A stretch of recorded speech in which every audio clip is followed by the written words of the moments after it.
অন্য মঞ্চের আলাপ চাইতে আপনাদের সকলকে আমন্ত্রণ জানাচ্ছি। আজকে যে বিষয়টি নিয়ে কথা বলবো, সামাজিক মিডিয়া, আন্তর্জাতিক গণমাধ্যম এবং আমাদের প্রতিবেশী দেশের পালপিটিশন দেখার পর আপনারা সবাই বুঝতে পারছেন যে বাংলাদেশে মার্কিন সেনা অবতরণ এখন টক অফ দ্য কান্ট্রি। কিন্তু দুঃখজনক বিষয় হচ্ছে বাংলাদেশের কোনো রেডিও, টেলিভিশন, কোনো পত্রিকা এই নিউজটি ফলাও করে প্রচার করতে পারছে না। অর্থাৎ আপনাকে পিটাবে কিন্তু আপনি কাঁদতে পারবেন না, এমন একটি অবস্থায় বাংলাদেশ চলে যাবে। আমার মনে হয় যে তরুণ প্রজন্ম আশা নিয়ে আন্দোলন করেছিল শেখ হাসিনা সরকারের বিরুদ্ধে, তারাও এটি চায়নি। যে জনগণ রাস্তায় গিয়ে দাঁড়িয়েছিল সরকার পরিবর্তন হোক সেই কথা চিন্তা ভাবনা করে, অথবা কোটা পরিবর্তন হোক সেই কথা চিন্তা ভাবনা করে, তারাও কিন্তু আজকের দিনটি কল্পনা করেনি। কথা বাড়াতে চাই না সেদিকে। আপনারা জানেন গত 3 দিন থেকে বাংলাদেশে মার্কিন সেনাদের অবস্থান। মার্কিন সেনারা সুপার হারকিউলিক্স নামে একটি সেনাবাহিনী এবং অস্ত্র বহনকারী যুদ্ধ বিমান নিয়ে বাংলাদেশে অবতরণ করেছে। কক্সবাজারে তাদের জন্য হোটেল খালি করে দেওয়া হয়েছে, 5 স্টার হোটেল। কেউ বলছে 90 জন, কেউ বলছে 120 জন, কেউ বলছে তারও বেশি।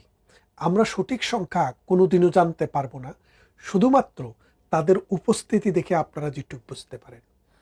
বাংলাদেশ কিন্তু কোনো যুদ্ধ অবস্থাতে নেই। বাংলাদেশ ভারত, পাকিস্তান, নেপাল, ভুটান কারো সাথেই কিন্তু যুদ্ধ করছে না।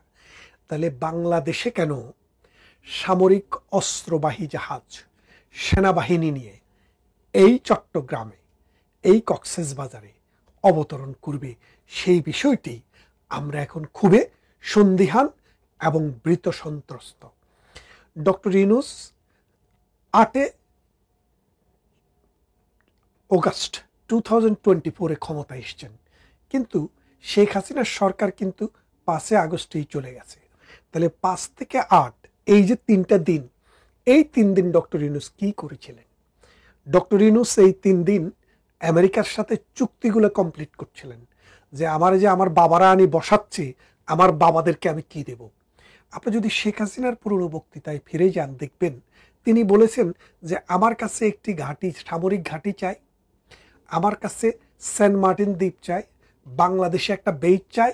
এটা যদি দিতে পারি আমি ক্ষমতায় থাকতে কোনো অসুবিধা নেই।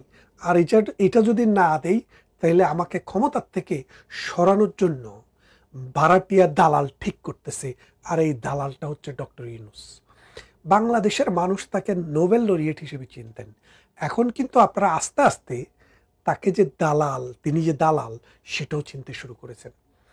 ভারত কখনো চায়নি যে বাংলাদেশের এই ভূখণ্ডে আমেরিকান সৈনিক এসে, আমেরিকান অস্ত্র এসে মিয়ানমারে পুশ করুক যে প্রতিবেশী রাষ্ট্রের সাথে।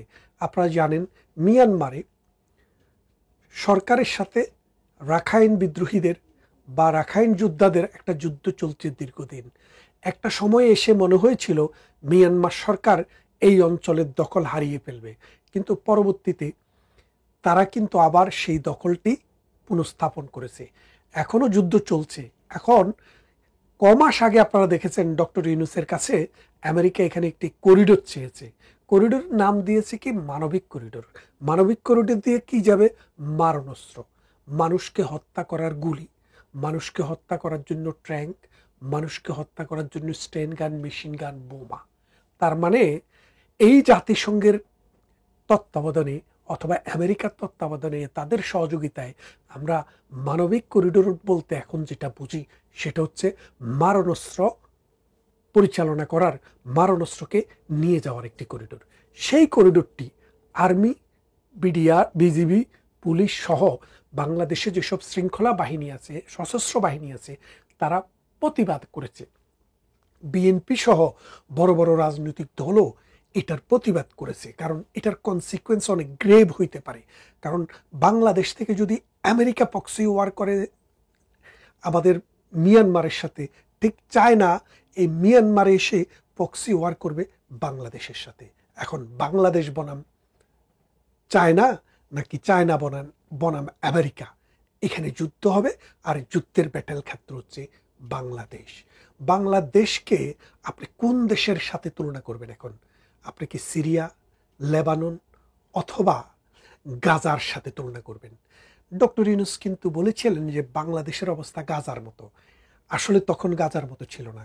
তিনি এখন নতুন গাজার সন্ধানে এই আমেরিকাকে দাওয়াত দিয়ে এনে আমার দেশে মারণাস্ত্র সহ আমেরিকার সেনাবাহিনী 1971 সালে স্বাধীনতা হওয়ার গত 53 বছরে আমরা কখনো আমেরিকার সেনাবাহিনীকে আমাদের ভূখণ্ড ব্যবহার করে অন্য কোনো দেশে হামলা, অন্য কোনো দেশে অস্ত্র পরিচালনা আমরা করতে দেয়নি। আমেরিকার সেনাবাহিনী এর আগেও বিভিন্ন সময়ে আমাদের দেশে এসছে ছোটোখাটো মহড়া দিতে, 10 জন 5 জন সামরিক না বেসামরিক বিমানে করে তারা এই দেশে এসে চট্টগ্রামে বা বাংলাদেশের বিভিন্ন অঞ্চলে গিয়েছে। কিন্তু এখন তারা মামার বাড়িতে নিজেদের পরিবহন নিয়ে, অস্ত্রশস্ত্র নিয়ে তারা এসে হাজির।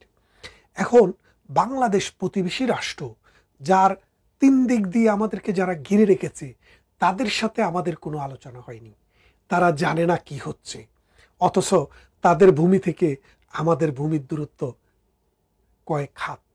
এখন ভারত গতকাল সর্বদলীয় এবং ভারতের সমস্ত সিকিউরিটি এজেন্সি এবং 3 বাহিনীর প্রধান একসাথে বসে মিটিং করেছে যে বাংলাদেশে কি হতে যাচ্ছে।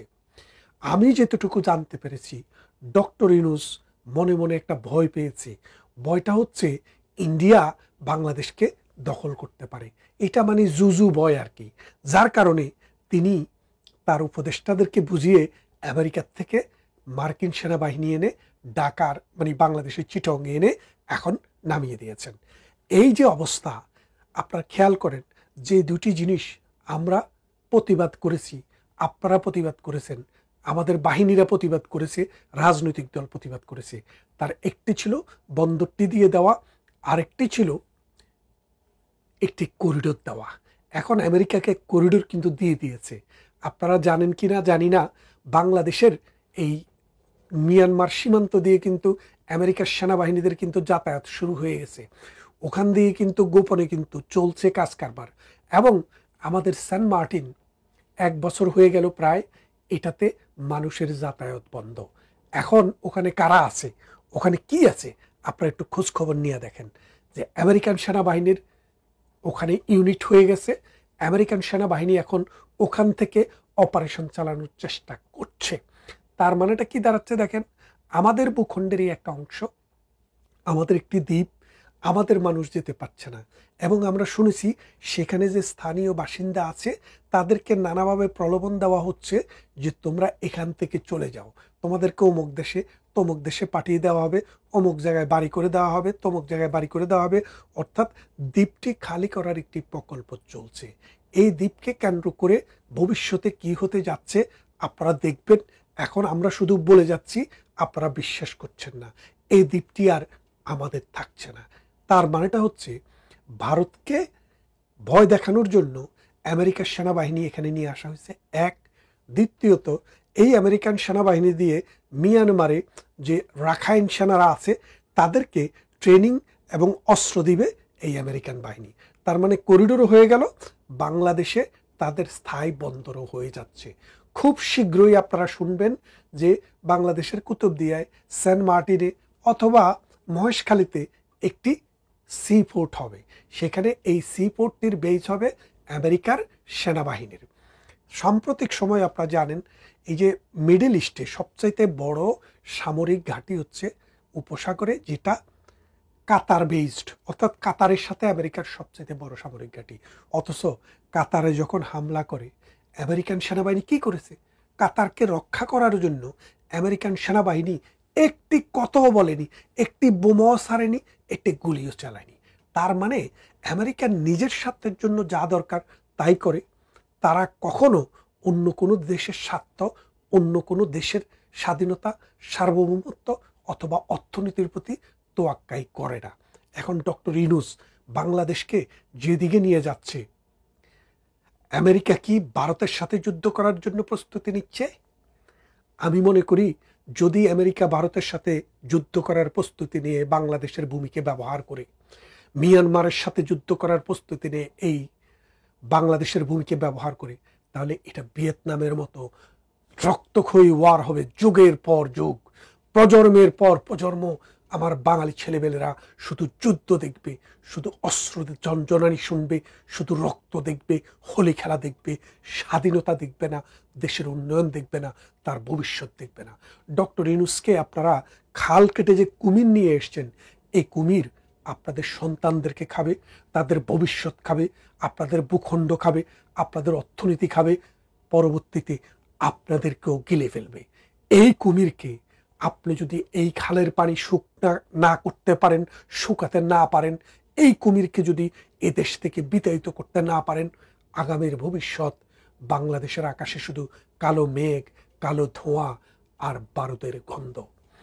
ভারত একটি দক্ষিণ পূর্ব এশিয়ার শক্তিশালী দেশ।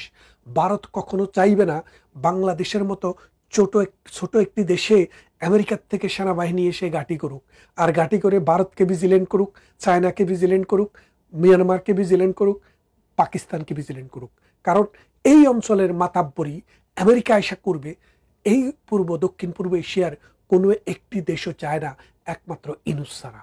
আমাদের সেনাবাহিনীও চায় না, আমাদের জনগণও চায় না, ভারতও চায় না, পাকিস্তানও চায় না, মিয়ানমারও চায় না। তাইলে বাংলাদেশের ভূখণ্ডে এই আমেরিকান সেনাবাহিনী কেন? আপনারা খেয়াল করে দেখেন, যেন কোনো ব্যাপার নয়, সুপার হারকিউলিক্স সেনাবাহিনীর যেটা অস্ত্র বহন করে এবং সেনাবাহিনীকে যুদ্ধকালীন সময় বহন করে, সেটা নিয়ে এসছে। আর শ্রীলঙ্কা থেকেও নাকি 2-3 জন নৌবাহিনী নিয়ে আসবে এখানে যৌথ মহড়া করার জন্য। তাইলে আপনারা বুঝেন বাংলাদেশের আজকের যে সমস্যা, এই সমস্যাটা হচ্ছে রাজনৈতিক সমস্যা, এই সমস্যাটা হচ্ছে একটি সুষ্ঠু নির্বাচনের সমস্যা, এই সমস্যাটি হচ্ছে অ্যাডমিনিস্ট্রেটিভ ফেলিউরের সমস্যা, এই সমস্যাটি হচ্ছে প্রশাসনিক দুর্বলতার সমস্যা। এই অবস্থায় যদি আপনি আসল দিকে না তাকিয়ে বাংলাদেশকে আরো নতুন নতুন সমস্যার জালে যদি আপনি জড়িয়ে নেন, তাহলে আগামীর বাংলাদেশ শুধু রক্তাক্ত বাংলাদেশ হবে। ভারত খুবই কঠিন সিদ্ধান্ত নিতে যাচ্ছে। ভারতের সিদ্ধান্ত হচ্ছে, বাংলাদেশ যদি তাদের যে পাকিস্তানমুখী আমেরিকাকে এই দেশের ভূমি দিয়ে দেওয়ার যে বন্দোবস্তের যে চিন্তা ভাবনা করছে, এখান থেকে যদি সরে না আসে, ভারত কিন্তু বাংলাদেশের একটা বিশাল অংশ দখলও করে নিতে পারে।